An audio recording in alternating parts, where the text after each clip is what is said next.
Okay, hey Patrick, that was a phenomenal class, man. You did a great job again. Good work. Okay, I'm just going to point out a few tidbits, things that I saw, um, and hopefully it will be helpful for you. I just noticed a few things today. Um, when we're doing the warm ups, you might want to try to keep your fingers a little bit closer to the strings on your guitar. All right. We're going to try to do this because even I have problems with this sometimes. It's a habit where your hands will do this when you're trying to play notes, and when that happens, what can easily happen is we'll hit the wrong note because the fingers are too far away. So when they go to press a note, it might be in the wrong spot, and we don't realize that that's what we're doing. So when the fingers are pretty close to the string, they stay in position even if you're not looking. So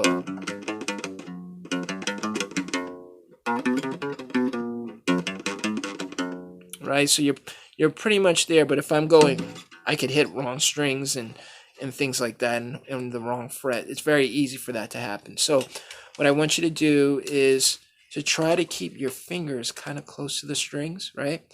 And just raise them up a little bit. Your pinky's going to always kind of do that when you're playing. So the pinky is not that big of a deal, but your first three fingers, those are the ones you want to pay attention to. So let's apply this for the half steps. You can even apply this for the 1, 3, 5, right? So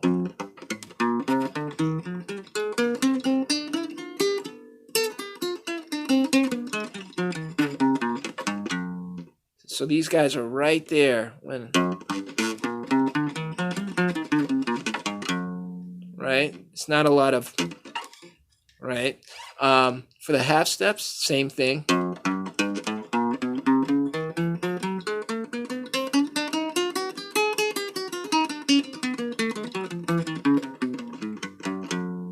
Right? So it's not too far away from those strings, and you can get there when you need to get there. It's not a big deal.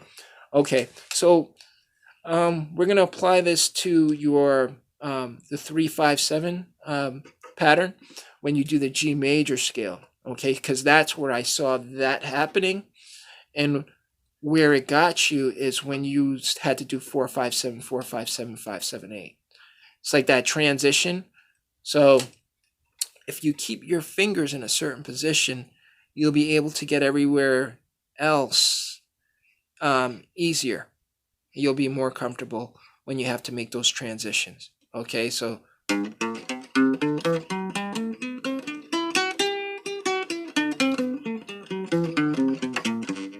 you see how that happened?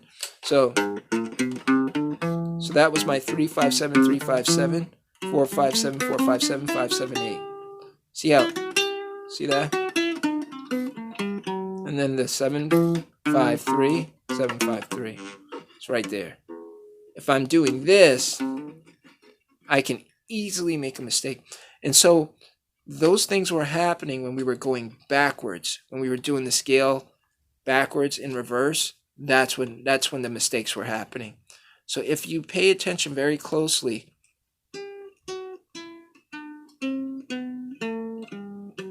see that? Here's where the transition is. Boom, boom, boom, boom, boom, boom. Right there? Right? And then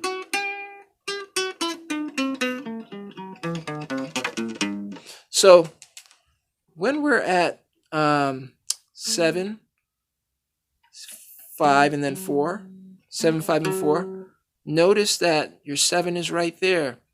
All right? When we keep the fingers a little bit closer to the strings, that takes away any kind of stress or uncertainty when you have to make that transition. It kind of calms you down so you don't even have to think about the next move because your fingers are already there.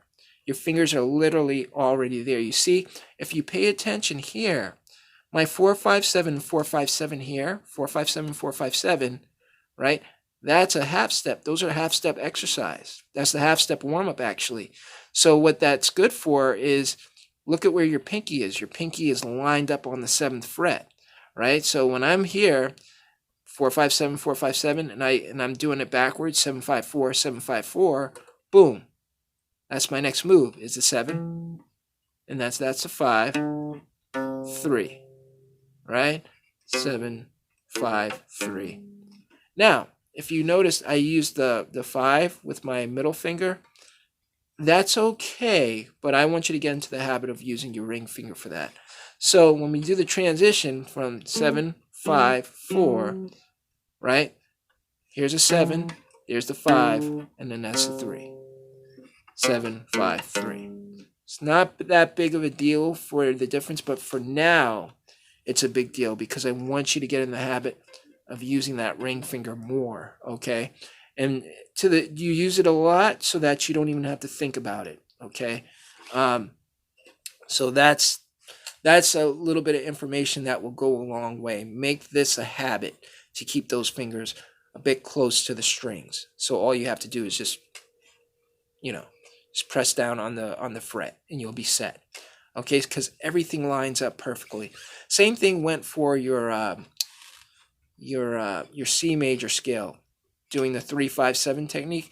But let's back up, staying in the G major. We also incorporated a new pattern. Okay, so the pattern starts off on your 5th fret, 6th string, right? This is known as your second mode. This is the second mode of that scale. So we're starting off in a different place. We're maintaining the same amount of notes or numbers of those notes. So the pattern's going to go this way. It's going to start on A, or your 5th fret. It's going to go 5, 7, 8, 5, 7, right? 5, 5, 7, 8, 5, 7, 4, 5, 7, 4, 5, 7, 5, 7, 8, 5. Okay? 5, 7, 8, 5, 7, 4, 5, 7, 4, 5, 7, 5, 7, 8, 5. Okay? Your 5 ends off on the 1st string. All right? So your 6th string is an A. Your 5th fret on your 6th string is an A. Your 5th fret on your 1st string is an A, because the 6th and the 5th are the same in their notes. It's just different octaves. Okay? So those are the numbers for that. We then went on to the C major scale. You know the first position. You know that. What we did was 3-5-7, 3-5-7 again, 4-5-7, 5-6-8, 5-7-8. Okay? So, starting on the 5th string, 3rd fret, we went 3-5-7, 3-5-7. That's your 4th string. Your 3rd string was 4-5-7. Your 2nd string was 5-6-8, and your 1st string is 5-7-8. Okay? So that would be your C major scale. Again, keeping those fingers reasonably close to the strings. Not a lot of that stuff, okay? Okay, so also the arpeggios. The trick of the arpeggios, okay? We want to keep your middle finger and your pointer finger on the guitar, and your pinky, that's the only thing that's going to be doing a lot of the work, a lot of the movement. All right, so it's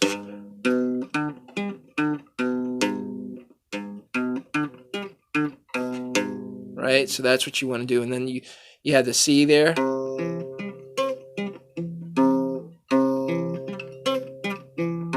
All right, and we had the circle of 5s that we did where we started on C.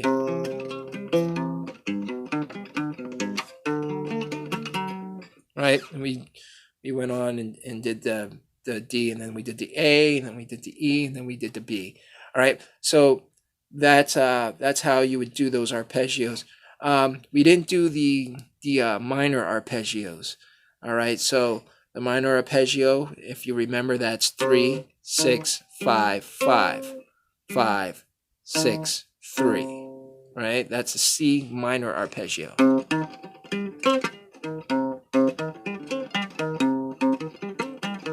Right, and then we did 3, 6, 5, 5 for the G minor, and then the D minor. So that's 5, 8, 7, 7, and then we did the A minor, 5, 8, 7, 7. Right. Then we did E minor. That would be 7. Yeah, 7, 10, 9. Yeah, 7, 10, 9, 9. And then we did B minor, 7, 10, 9, 9. Yeah. Okay. So that's what we did. Well, we didn't do the minor arpeggio, so those are the numbers for that. Okay. And then we did the Stand By Me. All right. So we know that, okay, what we went through was when to come in with the melody with. All right. So I'm going to play a first round. I'm going to nod my head when your part is supposed to come in. So.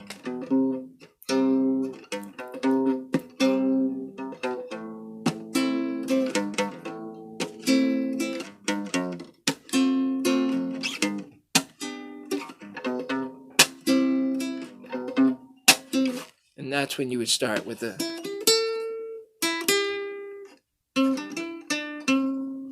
All right. So that's when you would start on that.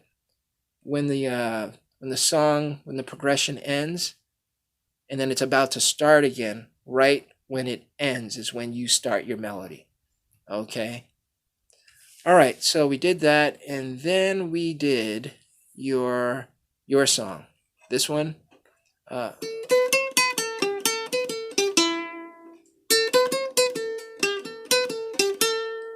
right.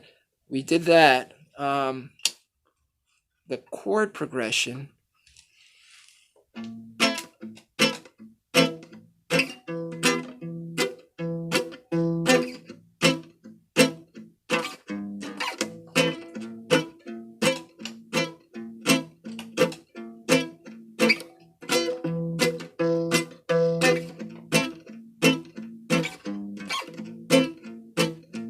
All right, I'm kind of hitting that twice just to spicing it up a bit, but it's literally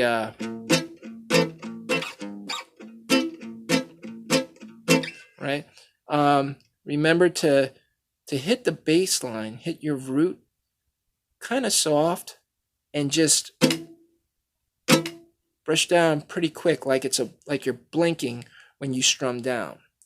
But that has to be soft too. So.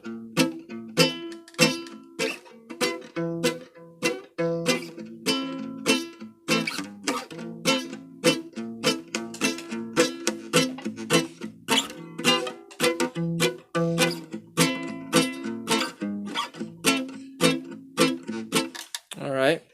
So practice that. Do it slow, because I liked what you were doing when you were playing that slowly.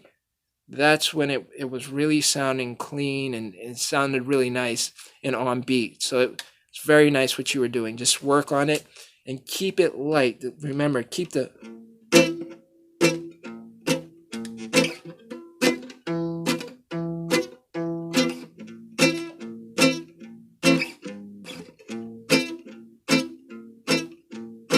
Keep it very light, okay? All right, so let me know if you have any questions.